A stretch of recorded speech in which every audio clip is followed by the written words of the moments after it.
আয়ো না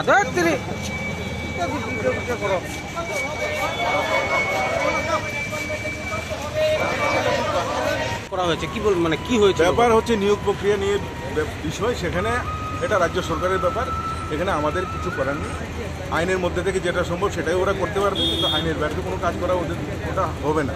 কিন্তু আমরাও দেখতে পেলাম যে ওদের যে ফ্ল্যাক্সটা এটা পুলিশ কর্তৃপক্ষ থেকে ছিঁড়ে দেওয়া হয়েছে। এটা ভুল কথা, পুলিশকে তো ছিঁড়তে যাবে, এটা তো আমরা নিজের চোখে দেখলাম। না এটা প্রশ্ন ওদেরকে আটকানো হয়েছে, সেটাই এরা তো আন্দোলন করছে, তার মানে পুলিশ ফ্ল্যাগ ছিঁড়ে দেবে। না এটা ঠিক।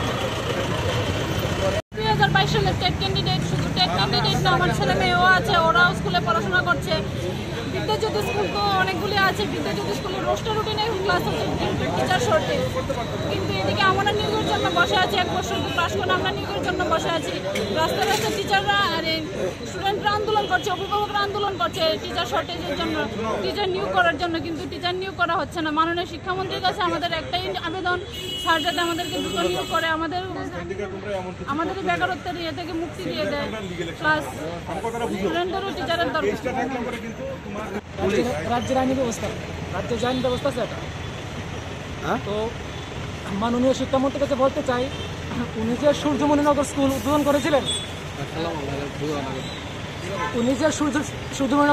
উদ্বোধন করেছিলেন, স্কুল উদ্বোধন করলে কোনো লাভ হবে না। স্কুলে শিক্ষক নেই, তো শিক্ষক ছাড়া স্কুল উদ্বোধন করলে কী লাভ হবে? তো স্যারকে বলতে চাই, ডেলি আন্দোলন করতে ভালো লাগে না।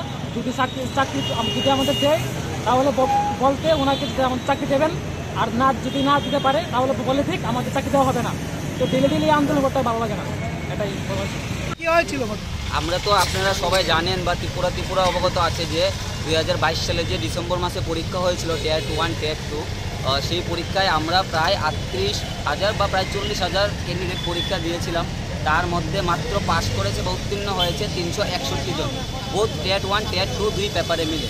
তো আজকে আমরা এখানে এসেছি যে ত্রিপুরা সরকার বা মাননীয় শিক্ষামন্ত্রী বা মুখ্যমন্ত্রী মহোদয়ের কাছে আমাদের যেন 361 জনকে একসাথে নিয়োগ করা হয়। তার কারণ হচ্ছে যে আমরা 1 বছর যাবৎ বসে আছি পাস করে, এটা তো একটা কারণ রয়েছেই, কিন্তু আরও কারণ হচ্ছে যে প্রত্যেক দিন ত্রিপুরার নিউজ পেপার, সোশ্যাল মিডিয়া বা নিউজ চ্যানেলগুলি দেখলেই দেখা যাচ্ছে যে প্রত্যেক দিন ত্রিপুরার কোথাও না কোথাও শিক্ষক স্বল্পতার জন্য বিদ্যালয় থেকে স্টুডেন্টরা, ছাত্রছাত্রীরা এবং অভিভাবকরা রাস্তা অবরোধ করছে। তার কারণ হচ্ছে ত্রিপুরার অনেক বিদ্যালয় এরকম আছে যেখানে শিক্ষক স্বল্পতা এতটাই রয়েছে যে শিক্ষার মান আদৌ কি ভালো হচ্ছে এটা সবার জানা আছে। তো তাদের স্বার্থে আর ত্রিপুরা সরকার চেষ্টা করে যাচ্ছে যে ত্রিপুরার শিক্ষা ব্যবস্থার মান উন্নয়ন করার জন্য। আমরা দেখতে পাচ্ছি যে মাননীয় শিক্ষামন্ত্রী কিছুদিন আগেও দেখতে পেলাম যে শেকেরগুড না কোথাও সূর্যমণিনগর স্কুলে অনেক ভালো একটা পরিকাঠামো গঠন করেছে। আর তারপর ত্রিপুরা আরও, যেমন আপনারা জানেন, ত্রিপুরার 100টার মতো বিদ্যাজ্যোতি স্কিমের স্কুল আছে। ওইগুলি করার কি উদ্দেশ্য? ত্রিপুরা সরকারের একটি উদ্দেশ্য যে যেন শিক্ষার মানকে আমাদের আরও অনেক উন্নত স্তরে নিয়ে যাওয়া যায়।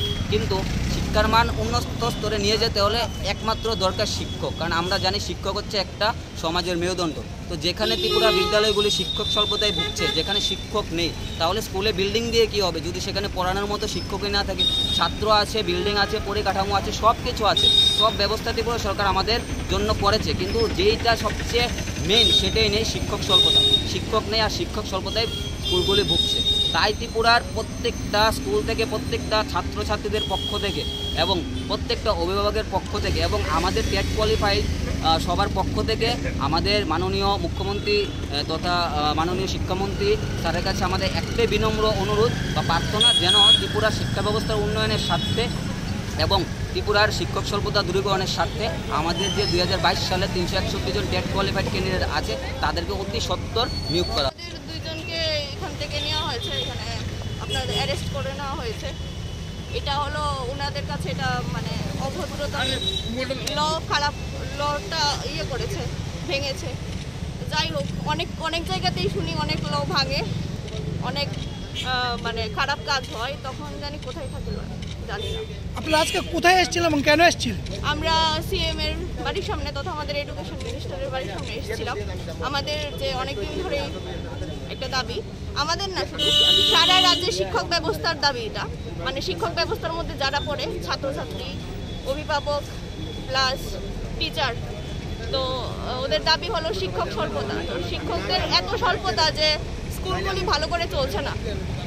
এদিকে নতুন স্কুল উদ্বোধন অনেক কিছুই হচ্ছে। আমার মনে হয় ছাত্র আর শিক্ষক ছাড়া একটা বিদ্যালয় এটা পঙ্গু, এটা কোনো বিদ্যালয় না, এটা জাস্ট একটা ঘর বা একটা বাড়ি হবে।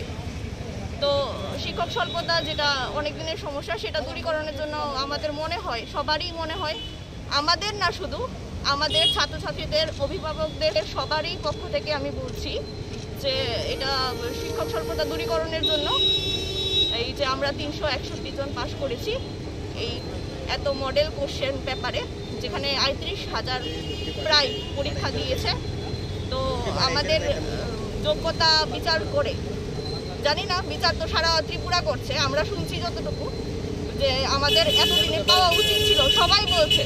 আর এই সমস্যার মধ্যে আরো আগেই পাওয়া দরকার ছিল। এখনো আমরা বলছি যে আমাদের অভিভাবক, আমাদের শিক্ষামন্ত্রী, আমাদের মুখ্যমন্ত্রী উনি কি ভাবছেন, আমাদের নিয়ে কি ভাবছেন, জাস্ট আমাদের এটা বলার জন্য। আমরা তো জানতে পারছি না ওনার মনের কথা। উনি পজিটিভ নেগেটিভ যাই ভাবছেন, চুপ করে থাকলে তো কারোর মনের কথা বলা যায় না।